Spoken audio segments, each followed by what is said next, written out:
Afro-funk master Sila, and the Afro-funk experience won the NAACP Image Awards for Outstanding World Music Album for their new album, Black President. Take a look.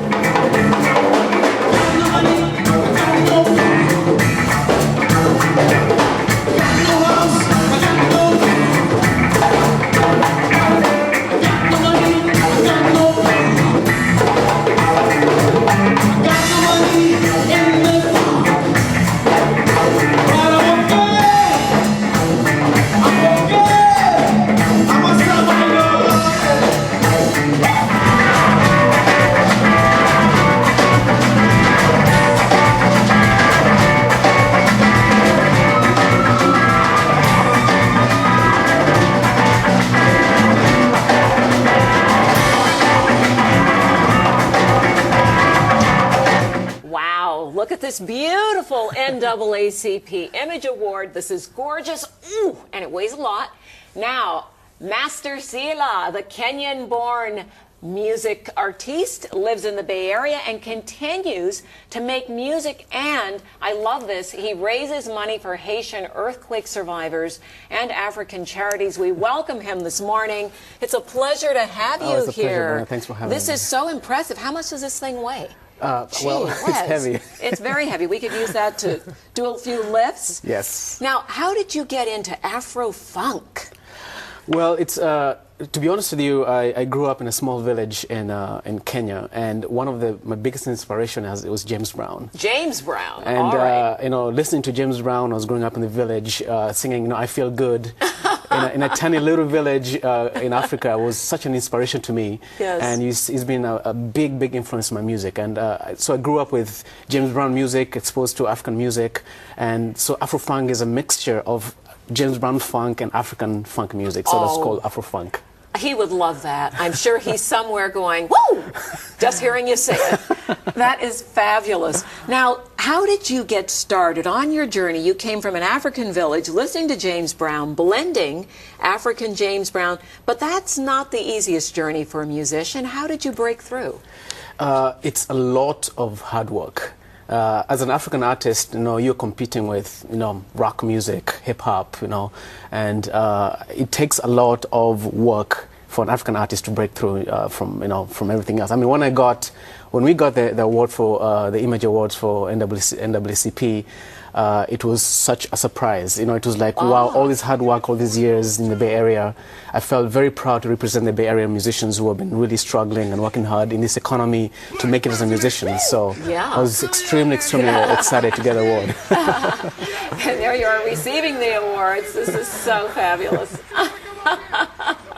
Yeah, it was amazing. It was amazing to get it. I mean, I was hanging out backstage with those Maxwell's back there and yes. Santana, and I think what it is that if you stick to your dreams and you're persistent, you never give up on your dreams. That's right. You can make it. You can make it. Just really work hard and never take I will persist until I succeed. That's a good affirmation for everybody, isn't it? Yes, I will believe it, yeah. persist until I succeed. And talk about success.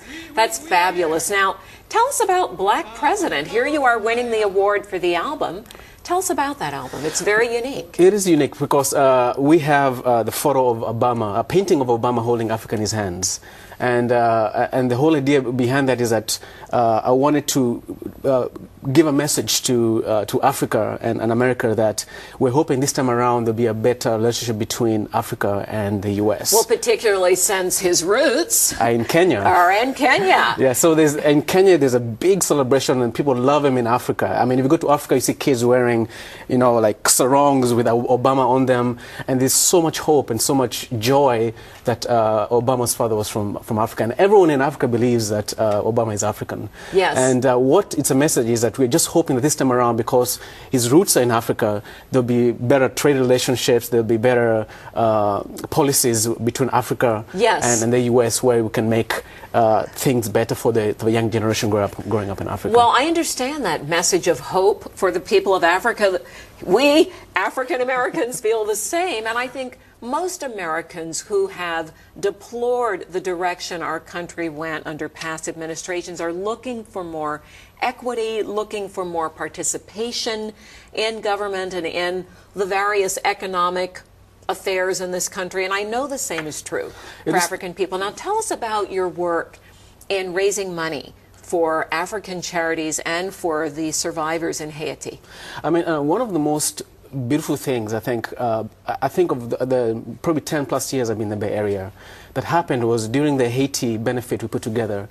It was just, I just woke up in the morning and I was seeing all these photographs of kids, of mothers who had lost their children. It was just so heartbreaking. Heartbreaking. And we had all these artists in the Bay Area that wanted to do something. They didn't have any money, but they had their talent. So yes. I put together, with my friend Jeremiah, we put together a festival, the Independent, whereby over 15 artists came together and all played for free, and we raised $10,000 for Haiti.